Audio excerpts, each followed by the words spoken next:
नमस्कार, मी पूजा. आज मी पहिल्यांदा यूट्यूबवर व्हिडिओ बनवत आहे. माझ्या चॅनलला लाईक, सबस्क्राईब, शेअर नक्की करा. मी कोकणात राहते आणि कोकणातले असे काही व्ह्यू पॉईंट आहेत जे की मनाला वेड लावून जाणारे आहेत. मला जेव्हाही शक्य होईल तेवढं मी तुम्हाला दाखवण्याचा प्रयत्न करेन. माझ्याकडून मी बेस्ट देईल आणि तुम्हीही मला सपोर्ट करा. मला रायगड जिल्ह्यात जायचं असतं तेव्हा आम्हाला जायचा पर्याय हा आहे, जेटी, जंगल जेटी. तर ही जेटी आपण साधारणतः छोटी जहाजही म्हणू शकतो हिला. आणि ह्याच्यात गाड्यांची वाहतूक होते, मोठ्या गाड्यांची वाहतूक होते आणि माणसंही जातात. गाडीला किंवा रिक्षाला म्हणा आपल्याला तिकीट द्यायला लागतं, तसं जेटीतही सगळ्यांना तिकीट भरायला लागतं. आम्हाला एक द्यायला लागत नाही म्हणून विषय सोडा. जाता जाता म्हटलं थोडी पेटपूजा करून घ्यावी म्हणून आम्ही इथं एका हॉटेलला थांबलो. छोटंसं हॉटेल आहे. कसं खाऊन दाखव बरं. छान लागतं का तुला?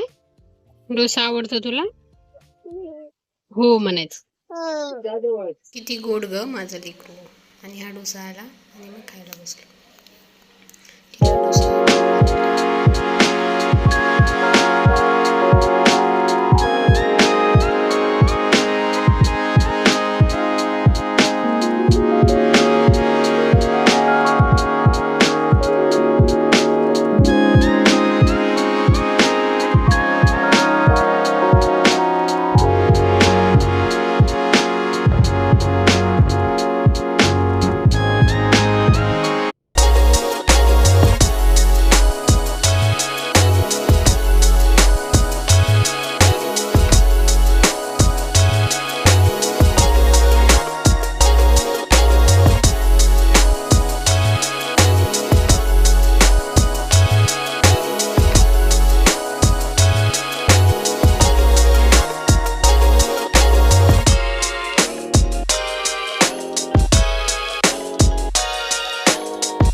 चलो असो, ह्या दुकानात आलो आणि माझ्या लाडूसाठी आम्ही कपडे पाहिले आणि तिचं लगेच चालू झालं की मम्मा ही घ्यायचे, मम्मा ते घ्यायचे.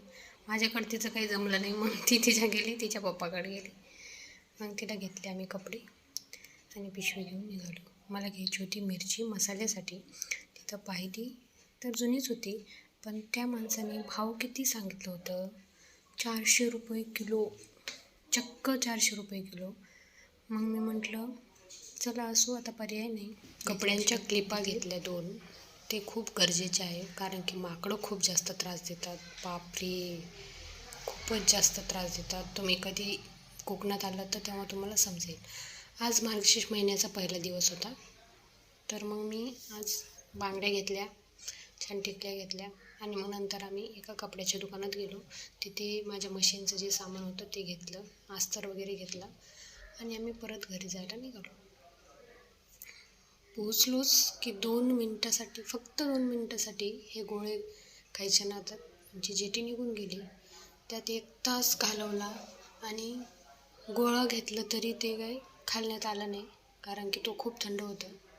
माझ्या पोरीने पण काय खाल्लं नाही आणि मग तिथेच एवढा वेळ वाया गेला ना, काय सांगायचं तुम्हाला. खूपच जास्त 1 तास बसायला लागते, काहीच पर्याय नसतो आपल्याला तिकडं जायला कारण की ती जेटी 1 तासानंतरच वापस येते आपल्याला घ्यायला. मग काय, हे कावळे उडत होते, पक्षी पाण्यात, ते बघत बसलो. आलो घरी, हे सामान असंच दिलं ठेवून. हे बघा, ह्या दोघांचे हाल काय झालेले आहेत. खूपच जास्त थकलेत ते दोघं पण आणि हिची काही एनर्जी संपत नाही. बापरे, लहान लेकरांची एक एनर्जी वेगळीच असते. मग हिला जो ड्रेस घेतला होता तिने वरचंच टॉप घालून नुसती बसली. मला म्हणली मग मी काय काढणारच नाही, ड्रेसवरती ड्रेस घालून बसलेली. आजचा ब्लॉग इथेच आपण एंड करूया आणि नंतरच्या व्हिडिओत भेटूया. चलो बाय.